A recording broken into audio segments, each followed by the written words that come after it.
તો સમાચારમાં હવે આગળ વાત કરીએ। સુરતના માંગરોળમાં પોલીસ અને ગૌરક્ષક પર હુમલો થયો છે। ગૌહત્યા અટકાવવા જતાં હુમલો કરવામાં આવ્યો હતો। ગૌરક્ષકને માથાના ભાગે ગંભીર ઇજાઓ પહોંચી હતી। પોલીસ કર્મીને હાથના ભાગે ઇજાઓ પહોંચી તો ઘટના બાદ હથોડા ગામની સીમમાં પોલીસનો ચુસ્ત બંદોબસ્ત પણ ગોઠવવામાં આવ્યો છે। પોલીસ અને ગૌરક્ષક પર હુમલાની આ ઘટના સામે આવી છે, જેમાં ગૌહત્યા અટકાવવા જતાં હુમલો કરવામાં આવ્યો હતો। માંગરોળના હથોડા ગામની સીમ વિસ્તારની આ ઘટના સામે આવી છે, જેમાં ઘટના અંગે વાત કરીએ કે સુરતની આ ઘટના સામે આવી છે। સુરતમાં ઘટના બાદ હથોડા ગામની સીમમાં પણ સુરક્ષા માટે પોલીસ તૈનાત કરવામાં આવી છે। પોલીસ અને ગૌરક્ષકો પર હુમલો કરવામાં આવ્યો હતો। ગૌહત્યા અટકાવવા જતાં આ હુમલો થયો હતો, જેમાં ગૌરક્ષકને માથાના ભાગે ગંભીર ઈજા પહોંચી હોવાનું પણ સામે આવ્યું છે। પોલીસ કર્મીને હાથના ભાગે ઈજા પહોંચી હોવાનું પણ સામે આવ્યું। તો સુરતની આ ઘટના સામે આવી છે।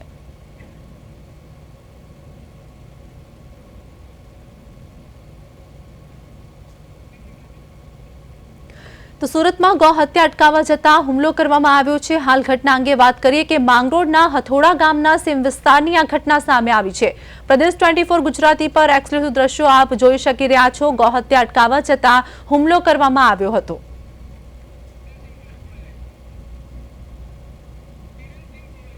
સંવાદદાતા કિરણસિંહ અમારી સાથે જોડાઈ ગયા છે। સુરતમાં ગૌહત્યા અટકાવવા જતાં પોલીસ અને ગૌહત્યા સેવકો જે પ્રમાણે હુમલોની ઘટના બની છે, જેમાં ગૌહત્યાના વિરુદ્ધ જે લોકો હતા તે લોકો દ્વારા ક્યાંક ને ક્યાંક વિરોધ કરવામાં આવ્યો હતો, હુમલો કરવામાં આવ્યો છે તેવું ક્યાંક ને ક્યાંક જોવા મળી રહ્યું છે। શું હાલની અપડેટ કિરણસિંહ?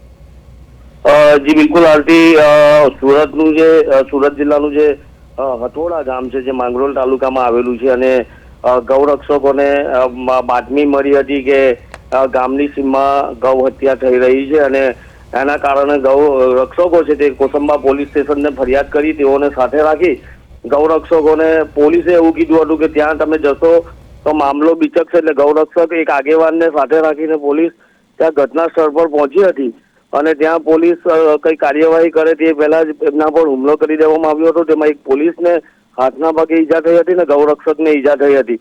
તેઓને સારવાર માટે ખસેડવામાં આવ્યા છે, પરંતુ આખો જે મામલો છે તે બીચક્યો હતો અને ત્યારબાદ સવારે વહેલી સવારે કોસંબા પોલીસ સહિત સુરત જિલ્લાનો આખો પોલીસ કાફલો છે તે હથોડા ગામમાં પહોંચ્યો હતો અને જે શંકાસ્પદ લોકો હતા જેઓના નામ સામે આવ્યા હતા તેઓને પોલીસે કોમ્બિંગ કરીને એમને ઉઠાવ્યા છે। હાલ સુરત પોલીસની જો વાત કરો તો 7 પીઆઈ, 15 પીએસઆઈ, 15 પોલીસની ટીમ સાથે રાખીને ગામમાં કોમ્બિંગ કર્યું હતું અને કોમ્બિંગ દરમિયાન પોલીસે જે શંકાસ્પદ લોકોને પકડીને કોસંબા પોલીસ સ્ટેશન લાવી છે, તેમની પૂછપરછ કરી રહી છે।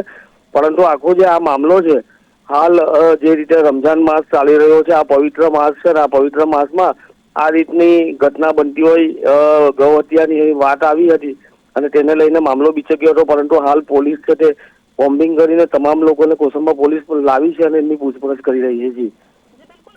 હાલ ઘટના અંગે વાત કરીએ કે પોલીસ અને ગૌરક્ષક પર હુમલો કરવામાં આવ્યો છે, એટલે કે ગૌ હત્યા અટકાવવા જતાં હુમલો થયો છે, તો કોના દ્વારા હુમલો કરવામાં આવ્યો છે તેની કઈ વિગતો મળી છે? ખાસ કરીને જે રીતે ઘટના સ્થળ પર જ્યારે પોલીસની ટીમ પહોંચી હતી, 4 પોલીસ કર્મી હતા, 2 જીઆરડી અને 1 ગૌરક્ષક ત્યાં ઘટના સ્થળે પહોંચ્યા હતા હથોડા ગામની સીમમાં। ત્યાં એમના પર કસાઈ દ્વારા જે છે તે હુમલો કરવામાં આવ્યો હતો અને તેના કારણે તેઓ ઈજાગ્રસ્ત થયા હતા અને તેઓને સારવાર માટે હાલ ખસેડવામાં આવ્યા છે। પોલીસને હાથના ભાગે, કોન્સ્ટેબલને હાથના ભાગે ઈજા થઈ હતી, જ્યારે ગૌરક્ષકને માથાના ભાગે ઈજા થઈ તેને સુરત ખસેડવામાં આવ્યો છે। હાલ પોલીસ આખી ઘટનાને લઈને ગંભીરતાથી લઈને પોલીસ કામગીરી કરી રહી છે। હથોડા ગામમાં વહેલી સવારે કોમ્બિંગ કર્યું છે અને અનેક લોકોને પોલીસે પકડ્યા છે। હાલ તેઓની પૂછપરછ કરી રહી છે।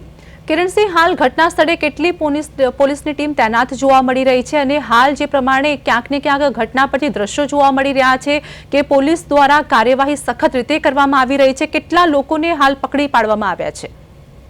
જી બિલકુલ, ખાસ કરીને જે રીતે પોલીસ છે તેનું કામ છે કાયદો અને વ્યવસ્થા જાળવવાનું કામ છે અને કાયદો અને વ્યવસ્થામાં જ્યારે કોઈ દખલગીરી થતી હોય, પોલીસ પર જ્યારે હુમલો થતો હોય ત્યારે પોલીસ પ્રતિષ્ઠાની વાત આવતી હોય છે, કારણ કે પોલીસ કર્મીને ઈજા થઈ છે। એટલે હાલ તો પોલીસ છે તે સુરત જિલ્લાનો પોલીસ કાફલો ઘટના સ્થળ પર ઉતરી આવ્યો છે। જો વાત જો કરું તો ડીવાયએસપી પીકે વનાર સહિત 7 PI, 15 PSI અને 15 પોલીસ જેટલી ઘટના સ્થળે પહોંચી છે અને હાલ તપાસમાં કોમ્બિંગ કરીને હાલ તો કામગીરી શરૂ કરી છે. જી જે આભાર કિરણસિંહ, અમારી સાથે જોડાવા બદલ, સમગ્ર માહિતી આપવા બદલ. તો હાલ વાત કરીએ સુરતમાં પોલીસ અને ગૌરક્ષક પર હુમલાની આ ઘટના સામે આવી છે, જેમાં ગૌહત્યા અટકાવવા જતા હુમલો કરવામાં આવ્યો હતો. હાલ પોલીસ દ્વારા સઘન ચેકિંગ પણ કરવામાં આવી રહ્યું છે અને આરોપીઓની ધરપકડ પણ કરવામાં આવી રહી છે.